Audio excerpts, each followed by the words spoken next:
अस्सलामुअलैकुम, welcome to my YouTube channel. मैं हूँ राफिया हसीब। आज हम बात करेंगे specificity of enzyme. Specificity of enzyme क्या है? बेसिकली होता क्या है, in the human body there are more than 1000। यहाँ पे बताया गया है कि 1000 से ज़्यादा हमारी बॉडी में जो है ना एंजाइम्स वर्क कर रहे हैं।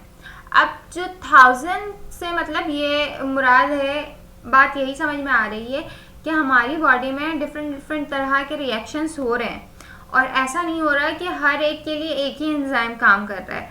तो डिफरेंट यहाँ पे एंजाइम वर्क कर रहे हैं, तो सबके लिए कोई ना कोई स्पेसिफिक एंजाइम है।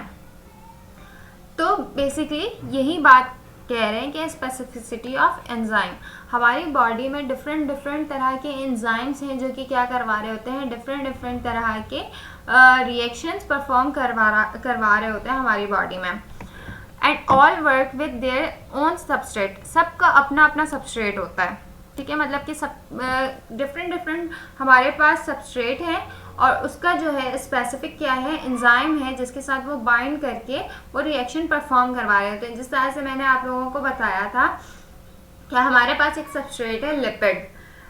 अब लिपिड को जो है लाइपेज एंजाइम वो आता है, उसके साथ उसकी अटैचमेंट होती है, देन रिएक्शन है वो ब्रेक डाउन होता है। ऐसा नहीं होता कि अब लाइपेज जो ग्लूकोज है उसको भी ब्रेक डाउन करे, प्रोटीन को भी ब्रेक डाउन करे, ऐसा नहीं होता। ठीक है, सबका स्पेसिफिक होता है कि अगर प्रोटीन की अगर हम बात करें, प्रोटीन सबस्ट्रेट की, तो प्रोटीन के लिए प्रोटीएज होगा, ग्लूकोज के लिए अमाइलेज होगा, लिपिड के लिए लाइपेज होगा। तो सबके लिए स्पेसिफिक क्या है, एंजाइम है। As earlier we have discussed, enzyme are specific in nature. Enzyme जो है स्पेसिफिक इन नेचर होता है, therefore a particular enzyme can only bind to its specific substrate and it's all due to its active site.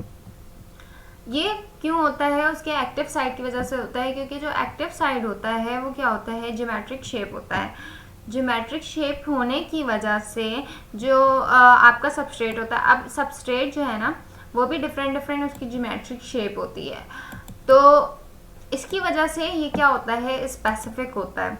ऐसा नहीं होता, जैसे कि अब मैं एक डायग्राम बनाती हूँ। ठीक है, ये हमारे पास सबस्ट्रेट है। अब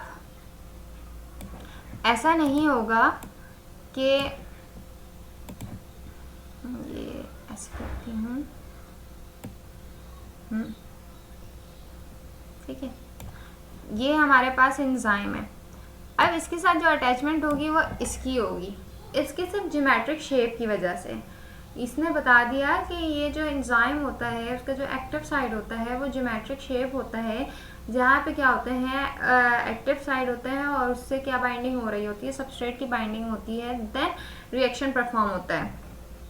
Active side of the enzyme possesses some geometric shape, and as the enzyme are made up of proteins and protein contain different types of amino acid. मैंने शुरू में ही बताया था कि जो एंजाइम होते हैं वो ज़्यादातर प्रोटीन इन नेचर होते हैं, और प्रोटीन भी जो है बहुत सारे अमाइनो एसिड से बने हुए होते हैं। कुछ सिंगल होते हैं, कुछ हेलिक्स स्ट्रक्चर होते हैं, कुछ जो है और पॉलीमर्स होते हैं अमीनो एसिड के। इस तरह से डिफरेंट शेप्स होते हैं। अब क्या होता है, विच कैरी डिफरेंट चार्जेस, सबके पास डिफरेंट चार्जेस भी होंगे अकॉर्डिंग टू बॉन्ड। कुछ एसिडिक होंगे, कुछ बेसिक होंगे, कुछ हाइड्रोफिलिक होंगे। ठीक है, तो इसकी वजह से क्या होते हैं कि जो एक्टिव साइड होता है वो क्या होता है, स्पेसिफिक टू इट्स सबस्ट्रेट। वो क्या बन जाता है, स्पेसिफिक हो जाता है कि उसके साथ स्पेसिफिक चीज़ ही लगेगी। ऐसा नहीं होगा कि अब ये है एसिडिक तो यहाँ पे एसिडिक टाइप जो सबस्ट्रेट होगा उसकी ही अटैचमेंट होगी। ऐसा नहीं होगा कि यहाँ पे आके बेसिक जो है उसकी अटैचमेंट हो गई। अगर बेसिक होगा तो ये दोनों जो है आपस में मिलकर इसको न्यूट्रलाइज कर देंगे, ये होगा और उसकी एक्टिविटी क्या हो जाएगी, स्टॉप हो जाएगी। तो इसी वजह से जो है वो क्या होता है, एंजाइम क्या होते हैं, स्पेसिफिक होते हैं। Some of the enzymes catalyse the reaction, कुछ जो है एंजाइम वो कैटलाइज होते हैं, रिएक्शन को कैटलाइज कर देते हैं। किस तरह से कैटलाइज करते हैं, उसको स्पीड अप कर देते हैं। by recognizing the bond formed between the molecules, the functional group present, the molecules of or the geometric shape of the molecules. अच्छा, जो अमाइनो एसिड होता है ना, ठीक है, उसके पास एक फंक्शनल ग्रुप होता है. फंक्शनल ग्रुप जो होता है वो बेसिकली क्या होता है, वो बता रहा होता है कि इस पूरे चेन में कौन फंक्शन करवा रहा होता है. ठीक है, तो क्या होता है कि जो अमाइनो एसिड है, ठीक है, इसके साथ जो बॉन्डिंग होती है समटाइम्स हाइड्रोजन की होती है, और ज़्यादातर जो बॉन्डिंग होती है वो क्या होती है, पेप्टाइड बॉन्ड होती है. ठीक है, अब क्या होता है, ये इसे पता चल जाता है, कैटालाइज रिएक्शन जो है वो रिकग्नाइज कर लेता है और इस बॉन्ड को या तो यहाँ पे कोई और उसकी अटैचमेंट हो जाती है और वो उसके साथ बाइंड होके जैसे कि वो एंजाइम के साथ बाइंड होके वो रिएक्शन करवाना शुरू कर देता है. ठीक है, इसके पास भी जैसे पेप्टाइड और उसके पास भी, तो दोनों की बाइंडिंग होगी और फिर ये रिएक्शन होना शुरू हो जाता है. तो पूरा इसको अगर हम समराइज करते हैं तो यही बात सामने आती है कि हर एंजाइम जो है वो स्पेसिफिक है. ठीक है, स्पेसिफिक इन नेचर है. वो ऐसा नहीं होता कि वो सबके साथ रिएक्ट करता है, नहीं. सब के लिए, सब सबस्ट्रेट के लिए सब स्पेसिफिक क्या होते हैं, वो एंजाइम्स होते हैं मौजूद. There are two categories of enzyme. दो तरह के यहाँ पे एंजाइम्स बताए गए हैं, एक इंट्रासेलुलर है, एक एक्स्ट्रा सेलुलर है. इंट्रासेलुलर वो एंजाइम हैं जो सेल के अंदर बनते हैं, ठीक है, और एक्स्ट्रा सेलुलर जो सेल के बाहर हों. Intracellular enzyme work inside the cell such as ATPase. जो एटीपी एनर्जी जनरेट हो रही है, एडिनोसिन ट्राइफॉस्फेट, उसके साथ जो एंजाइम एक्ट करता है वो क्या करता है, एटीपेज.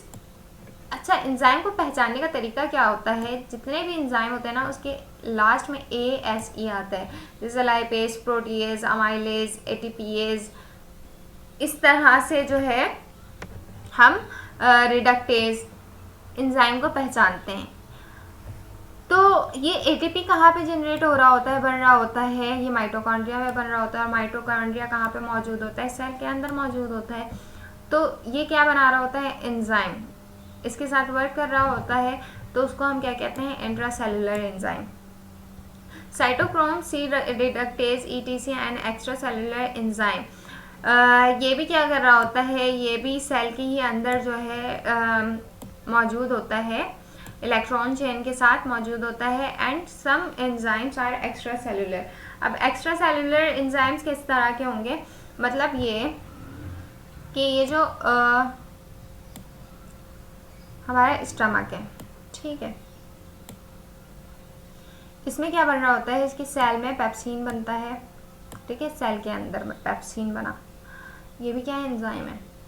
अब क्या होगा, अब हमारे फूड में जो है स्टमक में फूड आ गया, अब ये सेल से रिलीज होके कहाँ पे आएगा, स्टमक में आएगा, एक्स्ट्रा सेलुलर हो गया, फिर जो है ये एक्ट करेगा. मतलब ये सेल से बाहर आके एक्ट कर रहा है, तो ये एक्स्ट्रा सेलुलर होगा. इसी तरह से अगर हम लाइपेज की बात करें, लाइपेज भी जो है वो पैनक्रियाज में बन रहे होते हैं. देन वो क्या कहाँ पे आते हैं, दोबारा से स्टमक में आते हैं और फिर रिएक्शन कर रहे होते हैं. तो इसको हम क्या कहते हैं, एक्स्ट्रा सेलुलर कहते हैं. For example, protease are the enzyme which catalyze the protein only. बता दिया, lipase act on lipid only. It means the enzymes are bond specific. So lipase can act an ester bond in lipid fat substance.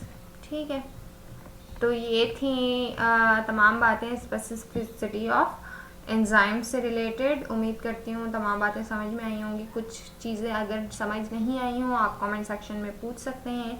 ये chapter मैंने complete करवा दिया है, next video में मैं summarise करवा दूँगी. जब तक के लिए अल्लाह हाफिज़, टेक केयर.